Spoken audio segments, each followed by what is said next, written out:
여러분 진심으로 감사드리며 지극한 마음으로 시방 3세 모든 부처님과 보살 마살님 전에 머리 숙여 애경합니다. 오늘 이 자리 우왕사 도량에 삼존부를 모시고 저만을 거룩한 의식을 봉행하게 됨을 참으로 감격스럽고 감사한 마음 이루 말로 다할 수 없습니다. 사부대중 여러분, 부처님의 눈을 여는 이 저만 의식은 단지 형상의 눈을 여는 것이 아니었고 우리 자신이 어두운 마음을 밝히는 지혜의 문을 여는 순간입니다.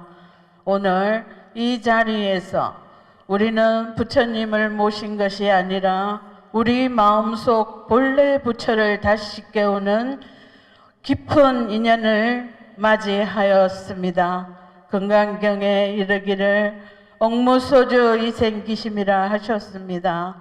머무는 바 없이 마음을 내려하는 이 가르침을 집착과 번뇌로 가득한 우리의 삶 속에서 참된 자유와 해탈의 길을 밝히는 금강경과 같은 지혜입니다. 또한 말씀하시기를 범서유상 계시 허망이라 하셨으니 보이는 모든 것은 허망한 것이며 집착할 때 대상이 아님을 일깨워주시는 부처님의 깊은 자비의 음성입니다. 사부대중 여러분, 오늘 이 저만과 금강경 봉창 공덕은 결코 작은 인연이 아닙니다. 한 글자의 사경이 천년의 업장을 녹이고 한 번의 연불이 인생의 흐름을 바꾸며 한 마음의 발언이 온 우주의 인연을 움직이게 하는 것이 부처님의 가르침입니다. 이 도량 우왕사는 관세음보살님의 자비광명이 늘 머무는 곳이 되어 고통 속에 있는 이들을 찾아와 눈물을 멈추고 절망을 희망으로 바뀌며 삶이 다시 일어나는 대자대비의 도량이 될 것을 발언합니다. 오늘 이 법회에 동참하신 모든 분들의 가정에는 평안이 깃들고 몸과 마음은 건강하여 사업과 삶은 날로 번창하여 가는 곳마다 길이 열리고 만나는 인연마다 복이 되기를 간절히 축원합니다. 또한 이 모든 공덕을 나만을 위한 것이 아니라 시방세계 모든 중생에게 해양하오니 일체 중생이 함께 안욕따라 삼막삼보리를 이루게 하시옵기를. 끝으로 오늘 이 거룩한 인연에 함께 해주신 모든 사부대중 여러분들께 깊이 감사드리며 그리고 오대산 월정사 자연 스님께 진심으로 감사드리며 여러 큰 스님들께 진심으로 감사드립니다. 그리고 저희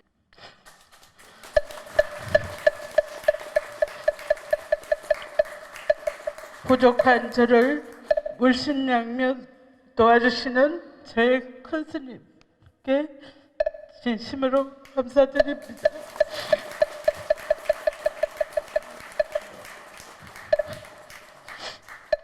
이 공덕이 여러분들 삶 속에서 반드시 꽃이 피기를 진심으로 발언합니다.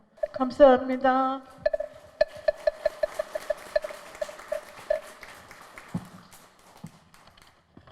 이렇게 만나니까 정말 반갑고 고맙고 더 이상 부처님의 그 원력이 여러분 앞에 다 가실 것 같습니다. 그래서 저는 조금 전에 우리 우왕사 주지스님이 말을 모아두면 조금 울려놨네. 그래서 우리 하여튼 이 우왕사가 저는 엄청나게 커질 수 있는 도량이다라고 생각하고 있습니다. 그리고 우리 수연 스님이 보기보다 되게 똑똑하지요. 말도 잘하고 그렇지. 그 법문도 잘하고 내 거를 다 했으니까 나는 더 이상 할 것도 없고 앞으로 최대한 여러 불자님들이 또 여기 큰 선진과 사부 대중 여러분들이 힘껏 좀 도와주시면 엄청 고맙겠습니다.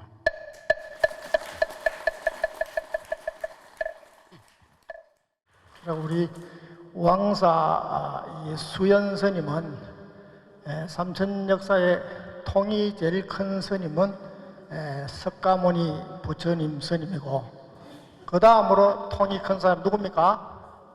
이 수연 스님이 우리 3000년 역사의 통이 제일 큰 비구니 스님이죠. 앞으로 그리고 이 법당은 통도사 법당보다 큽니까 작습니까? 통도사 법당보다 커서 그래서 진심으로 바쁜 시간에 와주셔서 감사드리고 많은 법자들이 한 자리에 모여야만이 이 세계가 그래도 잘못된 길을 바로 갈 수 있는 유일한 대안이라고 생각합니다. 그래서 어떻든 앞으로 크고 작은 법석이 많이 열려서 AI 시대, 로봇 시대에 바로 갈 수 있는 정도의 길을 이어가야 되는 유일한 길이 부처님의 법석이 아닌가 생각합니다. 다시 한번 감사드리고 대단히 감사합니다. 고맙습니다. 항마지나라의 감당상금방편삼 승강강반을 풍년간상구방 남저강병여무명소적 귀신역지천광 공중지화 소유일체단체당단불신임사 계례우지 정하소설가지 법원사체보화 시심마보람중 함계심생오도량역고이여강복 소재음 소만이 마리안나 리안나 마리안나 안나야 후마바야 후바바 바람바다 곰소시 소만이 후마리안나 리안나 후마리안나 안나야 후마라야 후바밤바라 훔바 아타 봉불제자 사바세계 남선부준 해동대한민구 경상북도 경주시 천북면 석타 홍림길 소재 우항사 첨안도 오령 금일 출가 사문 비군이 수연당 이월순보 오기 신조성 아무시야 본사 서가모니불 존상기에 나문 대지문수 사리보살 존상이 너무 댕보연보살 존상기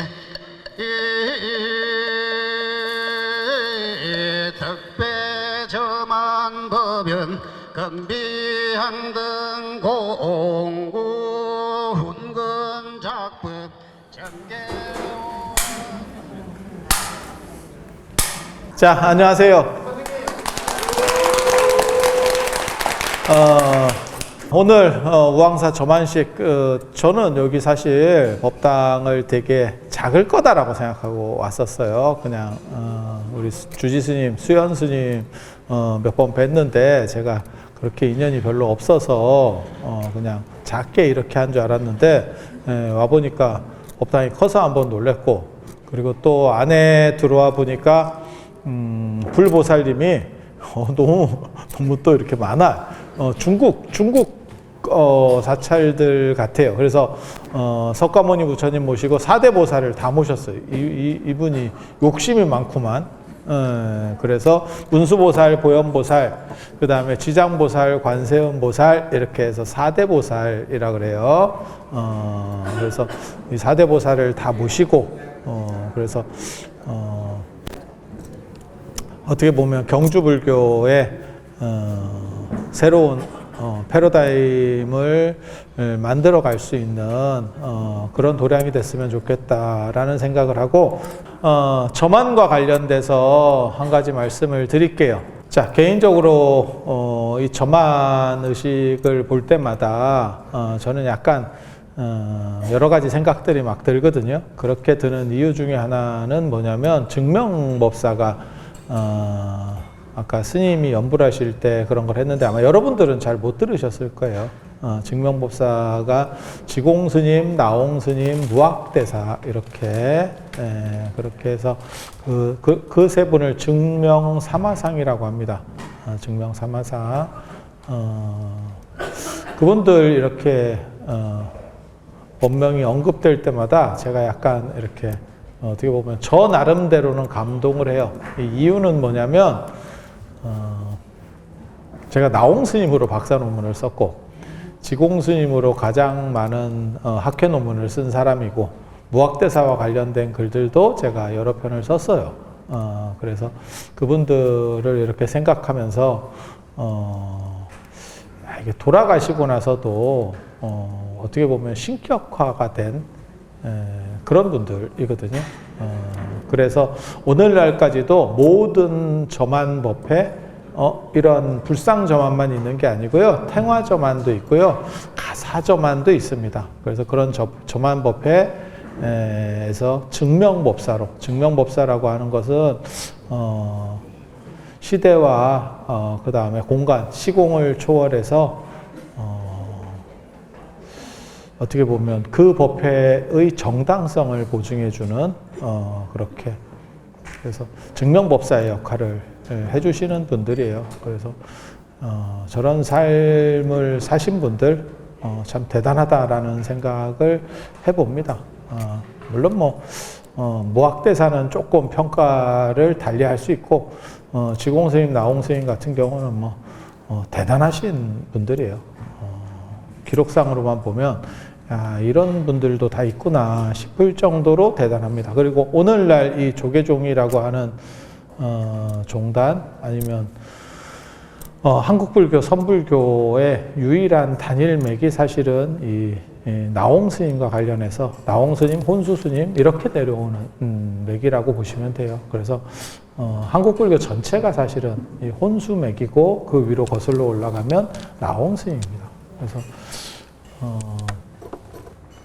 나홍스님을 중심으로 이렇게 퍼져 있는 흐름들이 존재했었다 하더라. 그리고 그거가 오늘날까지도 이렇게 모든 법회나 불사에서 중요한 불사에서 중요한 위치를 차지한다더라. 라고 하는 거고요. 그리고 저만이라고 하는 거는 저만은 눈에 이렇게 점 찍는 거예요. 그래서 운필이라 그래서 실제로 저만 의식 때 붓을 들어서 이렇게 운필을 합니다. 그리고 단순히 눈에만 찍는 게 아니고 눈하고 가슴하고 배하고 이러면서 이제 인도말을 이렇게 써요. 그래서 에너지를 주입하는 그래서 그렇게 하는 거고 일반적인 불상은 사실은 뭐 마네킹이랑 별 차이는 없어요. 그래서 저한테도 그런 거 물어보시는 분들 되게 여러 번 있었는데 집안에 불상을 모시고 있는데 안 좋다는 얘기도 있던데요. 이렇게 그런데 있는 대로 말씀드리면 고려시대 조선 초까지도 집에서 불상을 모셨습니다. 불상을 모셨고요. 유교에서는 이제 조선 시대가 이제 본격화되면 숭유 억불 때문에 집안에 있는 불상들을 빼려고 했었고, 그래서 이제 불상을 모시면 안 좋다더라라고 하는 한 가지가 있고, 그런 이제 얘기들을 퍼뜨린 거고, 또 한 가지는 뭐가 있냐면 단칸방에서는 불상을 모셔놓으면 약간 부담스러운 거예요. 생활하기가. 사람이 무슨 뭐 단정하게 살 수는 없잖아요. 살다 보면 뭐 이런 일도 있고 저런 일도 있고, 그런데 그게 이제 조금 부담된다. 이런 뉘앙스들도 있고, 그래서 이번에 다음 달에 아니지 이번 달 둘째 주에 사경 소집업회를 하는데, 월정사 금강경 몽창기도 사경 소집업회를 하는데, 집에 불상을 스님이 주셔가지고 모셔놨는데, 제가 실제로 그런 의뢰를 받았어요. 그 스님이 돌아가셨대. 그래서 왠지 약간 찝찝. 그래서 불상을 이렇게 소각해 주실 수 있어요. 이렇게. 그래서 그걸 원하시면 부담되면 그렇게 하셔도 된다고. 그래서 제가 해드린다 그랬어요. 제가 해드린다고. 그래서 별 경우들이 다 있어. 이 불상과 관련해서. 그런데 저만하지 않은 불상은 그냥 어떻게 보면 인형하고 비슷한 거예요. 부처님의 형상을 한 인형. 그리고 예전과 지금이 이제 관점이 좀 달라졌어요. 지금은 부담스럽다라고 생각하는데, 예전에는 어떻게 생각했냐면, 그렇게라도 있으면서 나를 좀 보호해 줬으면 이라는 생각이 존재하는 겁니다. 그래서 조금 관점이 달라요. 그러니까 여러분들 어떻게 보면 그런 거 생각하시면 돼. 지금 분들은 그렇게 안 하는데, 여러분 부모님 정도 세대만 되더라도 시골집에 가면 당신 부모님 사진들을 이렇게 붙여놓는 경우들이 있었어요. 액자 하나에 사진이 한 10개 정도 들어가 있어. 조그만 거. 진짜 아직도 그런 데가 이 경주 같은 데는 있지 싶습니다. 진짜 빛바랜 사진들이 이렇게 있고, 누가 봐도 부모님일 것 같은 사진 이렇게. 그 사진이 돌아가신 어른이지만 나를 위해서 조금이라도 지켜준다라는 생각들도 있을 거라고 생각을 합니다. 그러니까 추모의 의미도 있고, 그 다음에 나에 대한 수호의 의미, 우리 집을 좀 잘 봐줬으면이라고 하는 의미도 그 안에 깃들어 있는 거거든요. 그래서 그런 의미 정도로 불상을 생각하시면 돼요. 그래서 저 같은 경우는 사실 제 방에 가면 진짜 많다. 그래서 그런 거를 이렇게 놓고 보면 사람이 보호가 될 수도 있을 것 같고, 또 뭐가 있냐면 조금 마음이 흐트러지더라도 이게 다 잡을 수 있는 것도 있어요. 그게 이제 주련 문화 같은 거거든요. 예전에 주련 문화. 지금도 절에서 이렇게 주련 이렇게 걸어놨죠. 대련이라고도 하고 주련이라고도 하고, 기둥에다가 이렇게 글씨 새기는 거. 원래 절에서는 그런 거 안 붙였습니다. 그 유교 문화입니다. 유교 문화고, 불교는 그런 글씨 붙이는 것보다 더 높은 문화가 있어요. 그게 단청이라고 하는 문화입니다. 그래서 단청집에는 그런 글씨 붙이는 거 아닙니다. 그런데 이제 구한말이나 이때쯤 되면 유교 거를 본따는 문화가 있어요. 요즘도 그런 걸 하죠. 요즘은 이제 기독교를 본따는 문화가 있어가지고 쟤네들이 찬송가를 하니까 우리가 뭐 찬불가를 한다는 동 뭐 대도 안 해. 그리고 그런 노래 듣고 있으면 뭐 그냥 이런 얘기해도 되는가 모르겠다. 약간 짜증 나지. 왜? 뭐 별로 그렇게 감동적인 노래도 아니야. 예. 그리고 원래 노래라고 하는 거는 불교에 없느냐? 있어요. 그게 찬송이라는 표현 자체가 원래 불교 용어예요. 개송으로 찬한다. 그래서 스님들이 사시 볼 때 천상천하무여불 시방세계 영무비 세간소유 아진견 뭐 이런 식으로 그게 찬송이라고 하는 거예요. 개송이라고 하는 인도의 이 노래 형식을 가지고 부처님을 찬탄한다. 그래서 저만식도 사실은 예전에 비해서는 짧아졌어요. 지금 추세 자체가 다 그렇게 가는 거고, 저만식은 부처님에게 생명을 불어넣는 그런 의식입니다. 불상에, 그러니까는 약간 마네킹이나 인형 같은 데다가 생명을 불어넣는, 시체하고 인간하고 차이가 뭐냐면, 산 사람과 죽은 사람의 차이가 뭐냐면 생명이 있느냐 없느냐. 사실 죽자마자면 바로 죽은 상태면 사실은 그게 큰 차이가 없을 거예요. 육체적으로만 보면 큰 차이는 없을 겁니다. 그런데 엄청나게 큰 차이가 있죠. 이게 생명이 있느냐 없느냐. 혹시 그거 아세요? 제가 그래서 그런 얘기 하는데 식물인간이든 안 그러면 혼수 상태든 코마에 빠진 거야. 그래서 돌아가시기 전에 연세가 너무 많아가지고 혼수 상태에 있어. 아무도 다시 되돌아올 수 없다는 걸 알아. 그렇게 며칠 이렇게 쭉 계시는 경우들도 있거든요. 어른들이. 근데 놀랍게 다시 깨어나진 않는데 그렇게라도 살아 계시는 거하고 막상 숨이 떨어진 거하고 이렇게 만져보면 느낌이 확 달라요. 그런 생각 안 들어? 그게 사람의 어떻게 보면 그러니까 내 아들이 잘나가지고 너무 잘나서 미국에 가서 다시 되돌아오지 않을 것 같아. 거기서 너무 성공을 해서 그렇게 가는 거하고 어차피 안 돌아오는 거는 똑같은데 죽는 거하고 다릅니다. 죽는 거하고는 또 완전히 다릅니다. 거기서 살고 있는데 1년에 한 번도 얼굴 못 봐. 그거나 죽은 거나 큰 차이도 없는데 완전히 다릅니다. 그게 어떻게 보면 생명이 있는 분하고 그 다음에 돌아가신 분하고 차이가 아닌가 싶어요. 그런 식으로 부처님에게 생명을 불어넣는 그렇게 그래서 이렇게 생명을 불어넣는 방식이 되게 재밌어요. 배에다가 우리 스님이 여기 주의 스님이 그렇게 말씀하시던데 금강경을 넣었대. 금강경을 꽉 넣었대. 금강경을. 그래서 이제 금강경, 당신이 금강경 매니아인가 봐요. 저도 금강경 매니아인데, 근데 저는 금강경만 하지는 않아요. 제가 다 양다리, 두다리, 세다리, 네다리잖아. 좋은 거는 그냥 다 이렇게 싸그리 다 하는 스타일이기 때문에, 어떤 게 터질지 모른다. 근데 금강경을 중심으로 하기는 하는데, 저는 다 합니다. 이렇게 보면. 그래서, 그렇게 되어 있는데, 배에다가 그렇게 금강경을 가득 넣었대. 그래서 그걸 이제 복장이라고 합니다. 생명을 불어넣는데 목 쪽에는 후령통을 넣고, 그래 이제 어떻게 보면 뇌기능과 관련된 그러한 것들을 넣고, 후령통을 넣고, 그 다음에 뱃속에다가 오향 향 5가지, 그 다음에 오곡, 그건 생명을 뜻하는 거예요. 그 다음에 금, 은, 동 이런 것들을 넣고, 그래서 몰라요. 저기 복장할 때는 복장은 어저께 했거든요. 어저께나 아니면 며칠 전에 했을 겁니다. 근데 보통 어제 많이 합니다. 그렇게 해서 하는데, 예전에는 그 복장식에 참여를 해가지고 그 자리에서 금반지 뽑는 경우들도 많이 있었어요. 그 자리에서.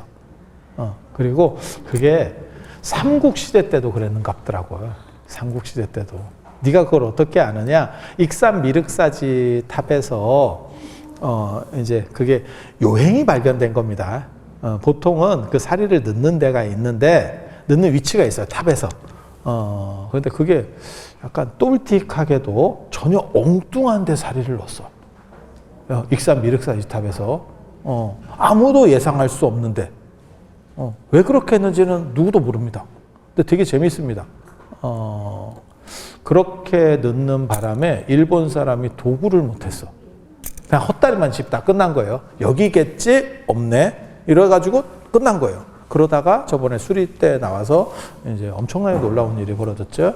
거기서 이제 뭐 사리도 나오고 가장 유명했던 사건은 백제 무왕의 부인이 선화공주가 아니고 사택적덕의 딸이었더라라고 하는 기록이 나와버린 거죠. 그래서 선화공주 이야기, 선화공주와 마동이의 이야기, 여러분들 혹시 예전에는 들어보셨을 거예요. 요즘 젊은 분들은 못 들어봤을 수도 있어. 그래서 그 선화공주와 마동이 이야기가 다 구라 뭐 이렇게 이제 상황들이 바뀌게 되는 굉장히 중요한 사건이 터졌어요. 그리고 거기 보면 은제, 관제, 관모, 이식 같은 게 나와요. 그러니까 은으로 만든 관제, 관에다가 이렇게 꽂는 관 장식하는 은으로 된 그러한 장식물이 나왔어요. 그런 건 뭐냐면 내가 그 복장에 지금 탑 복장에 탑을 봉안하는 상황에 딱 가서 구경하게 됐는데 뭐라도 내 걸 넣고 싶은 거야. 넣고 싶은데 갖고 온 게 없어. 그러니까 이 관모에 장식되어 있는 거를 뜯어버린 거예요. 은재를 썼으면 최고급 신분은 아닌 걸로 이렇게 추정을 합니다. 최고급 신분이었으면 금제가 나와야죠. 금으로 된 거. 그런데 진짜 그 사람이 어떻게 보면 복 받고 싶었던 거야. 그리고 나는 그런 사람들이 복을 받을 거라고 생각하거든요. 그런 간절함이 있으면. 그러니까 관모가 굉장히 중요한 겁니다. 예전에 그러한 관모라고 하는 건 상당히 그 사람의 권위를 나타내는 중요한 거예요. 그냥 뜯어버린 거예요. 그 자리에서. 마치 그 예전 노보살님들이 금반지 빼듯이. 금반지 빼듯이. 그런 거 금반지 빼서 넣으면 어떤 일 벌어지는지 아세요? 나중에 시대가 이제 한참 흐르게 되면 계금을 다시 할 때도 있고 불상을 수리할 때도 있어요. 그때 다시 복장을 열고 중수기를 쓰거든요. 이렇게 다시 고쳤어요 라고 하는 기록들을 써. 그때 돈이 모자르면 그거를 팔아서 씁니다. 수리비용으로 씁니다. 수리비용으로. 근데 보통은 열 때쯤 되면, 수리할 때쯤 되면 이미 돈이 모연이 돼 있어요. 그래서 시작을 하죠. 그래서 그것들이 그냥 타임캡슐처럼 남아요. 근데 거기에 이름까지 새겨서 넣으면 진짜 좋은데. 그래서 아시는 분 중에는 이름 새겨서 넣으시는 분들도 있어요. 그래서 그런 정성이면 되지 않을까? 그리고 그 사람이 도대체 누군지는 모르겠어요. 하지만 분명한 거는 그 관제이식, 그러니까 관장식, 그거 넣은 게 그 사람의 인생에 있어서 신의 한 수였어. 왜? 그 사람의 모든 것들이 다 지워지고 남은 건 그거 하나야. 그 사람이 어떤 인생을 살았는지 몰라. 제가 그래서 그런 얘기 하는데,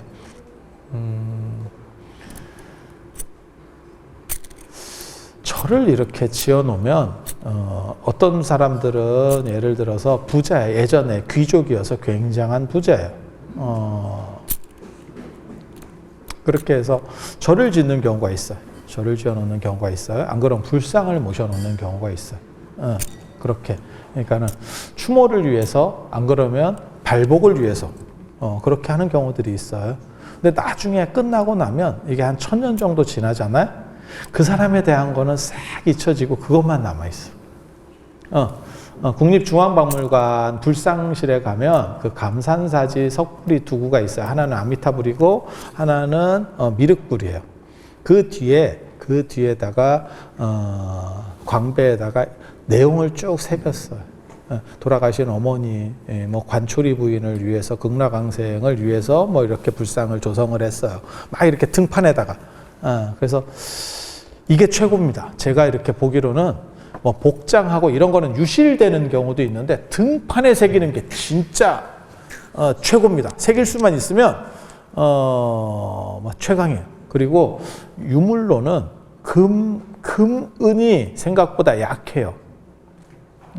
왜냐하면 훔쳐가죠. 옛날에는 바로 훔쳐가죠. 그리고 돌이 최고입니다. 돌이 최고입니다. 돌 잘 안 훔쳐갑니다. 돌 안 훔쳐갑니다. 그러면 좀 가벼운 거, 이런 거 다 안 됩니다. 가벼운 불상도 있어요. 있습니다. 그 종이로 만드는 불상이 있어요. 탈알기법으로 건칠이라 그래가지고 종이로 만드는 불상도 있어요. 종이죽 같은 걸로 이렇게 겹겹이 이렇게 가지고 그런데 제가 보기엔 돌이 짱입니다. 돌이 진짜 오래가고 그 내용들을 적어.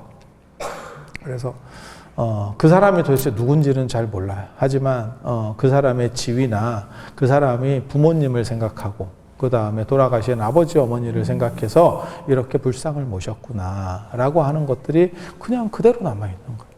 그래서 이 세상에는 무너지는 것들이 있고 오래가는 것들이 있고 영원한 게 있어요. 무너지는 거는 여러분이 살면서 지금 존재하는 것들, 어떻게 보면 가족도 그렇고 그 다음에 경제적인 것도 그렇고 다 무너져요. 제가 그래서 그런 얘기 하거든요. 역대로 귀족이나 이런 사람들 중에서 부자나 잘 나가는 사람이 한둘이었겠냐. 하지만 그런 사람들의 흔적이 남아있느냐.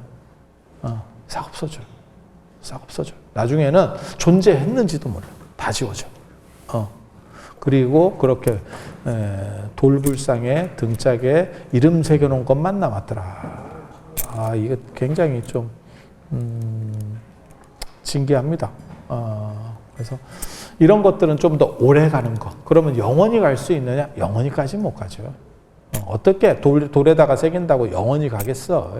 언젠가는 그것도 사라지고 마모되고 뭐 이렇게 되겠죠. 그러면 영원히 가는 것은 무엇이냐?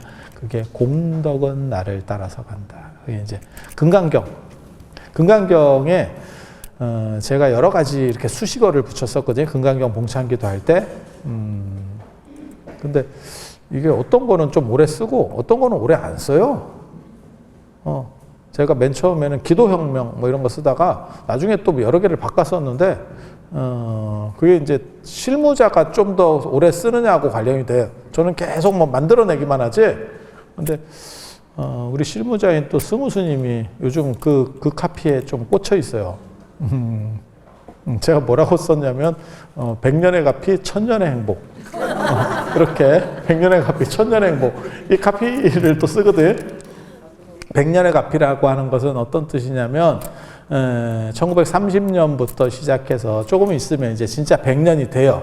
그래서 그 어떤 기도가 100년 동안 유지된다라고 하는 건 굉장히 특이한 겁니다. 통도사의 화엄살림법회가 더 오래된 기도 모임이에요. 연도로는. 하지만 거기는 중간에 단절됐었어요. 단절됐었어요. 그게 계속 내려온 게 아니고 중간에 끊겼고, 그리고 이제 오대산 월정사의 금강경 봉창기도는 계속 내려오던 거예요. 중대를 중심으로 내려와서 사람들이 잘 몰랐을 뿐이에요. 그래서 계속 반복적으로 해왔었던 그런 거였었고, 그래서 그렇게 기도가 오래 간다는 것도 쉬운 일이 아닌 거고, 그리고 그 안에서 뭔가 가피들이 있으니까 계속 유지되면서 내려오겠지. 예. 그래서 살았을 때는 가피가 있어야 되고, 다 필요 없어. 그냥 복 많고, 그 다음에 가피가 있어서 내 뜻이 이루어지는 것, 사실은 그게 좋은 거예요.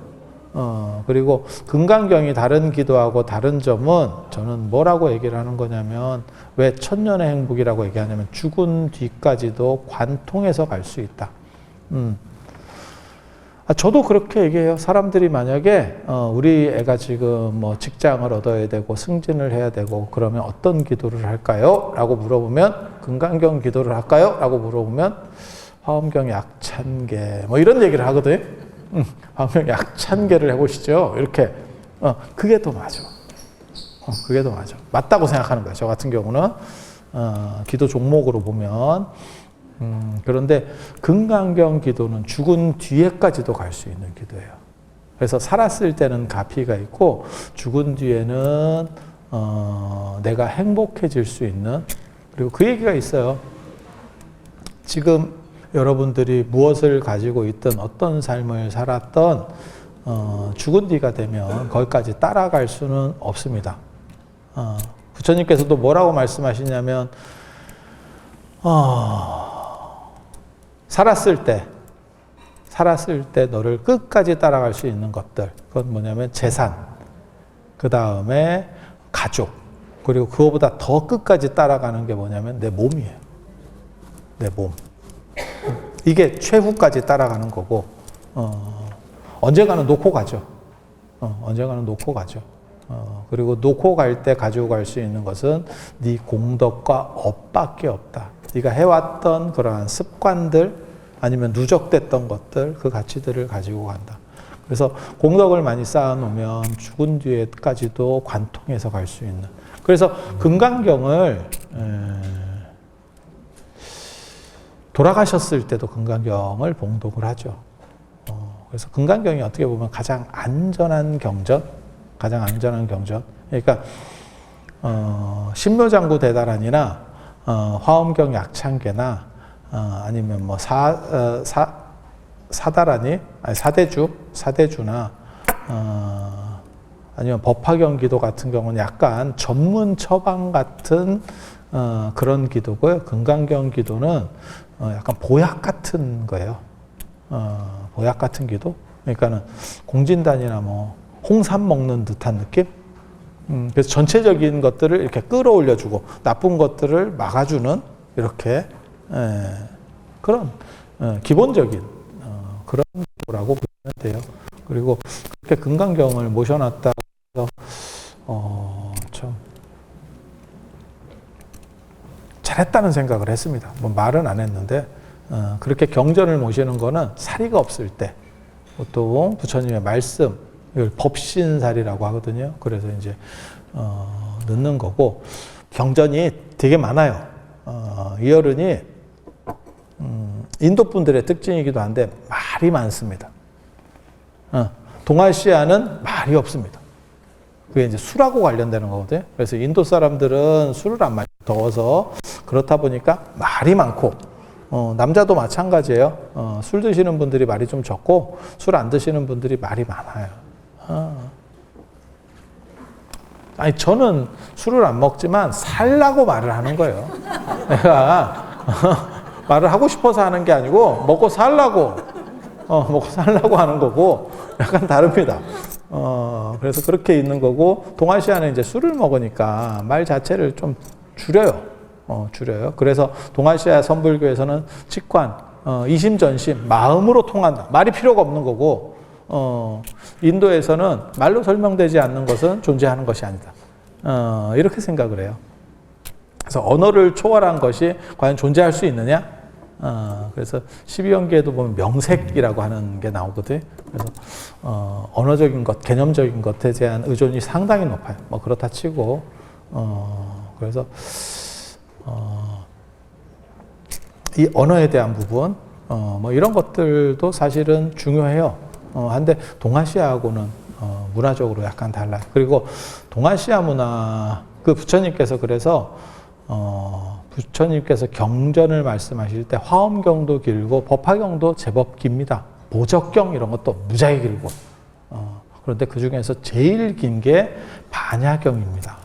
그래서 천태종의 중국 천태종의 현계다면, 천태종의 7조로 불리는 현계다면이라고 하시는 분이 이렇게 정리해 놓은 데 보면 부처님께서는 반야경을 22년 동안 설하셨다 라고 하는 거고 그만큼 중요하다는 의미가 돼요. 근데 양이 너무 많아. 그래서 권수로 치면 600권입니다.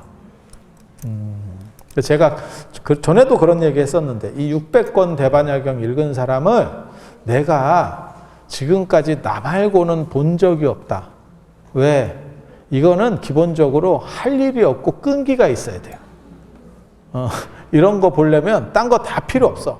그러니까 어떤 느낌이냐면 예전에 그 박경리의 토지 이런 거 읽는 느낌이에요.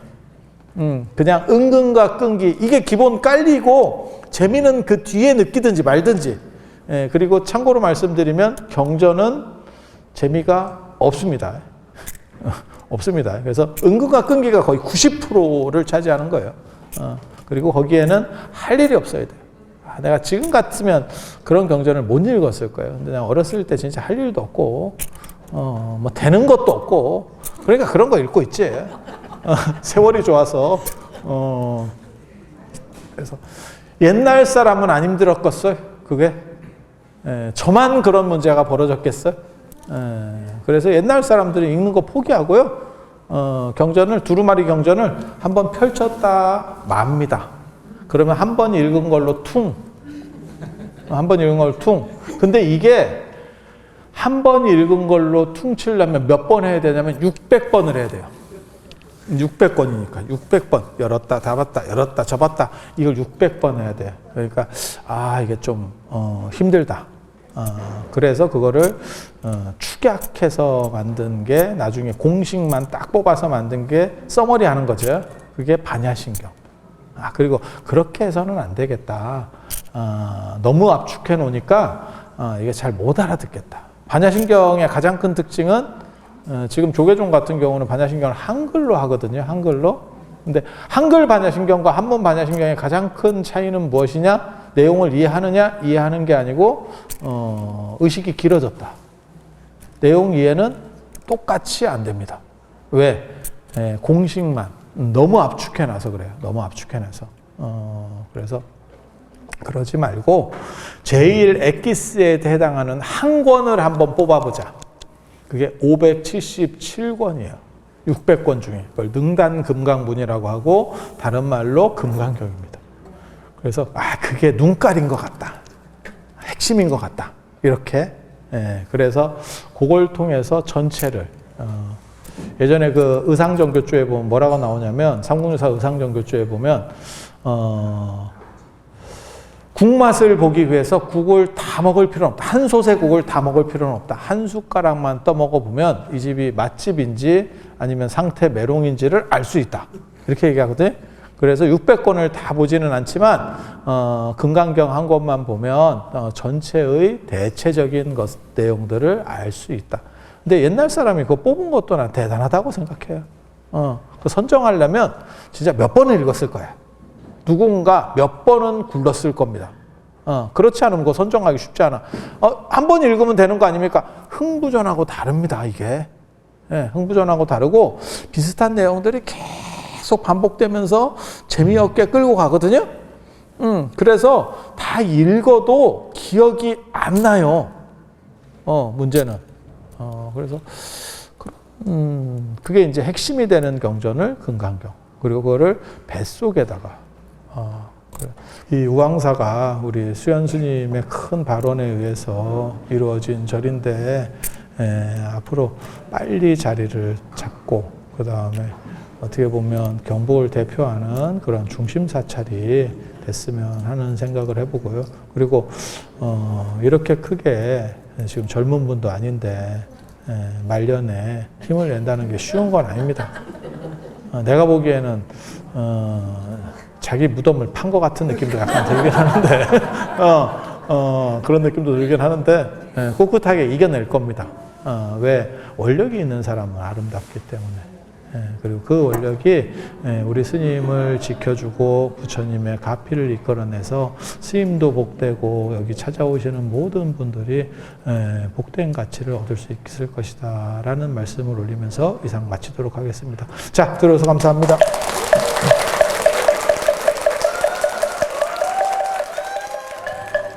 유연세조 노뇨 용문불고수보리 제보살 마살음여시 양보 기십주 일체 중생지류 약난생 약태생 약습생 약유색 약무색 약유상 약무상 약비유상 비무상하게 영임무여 열반이멸도지 실무중생 등멸도자 아이고 수고리 약고 살리와 상인상 중생 상수자 즉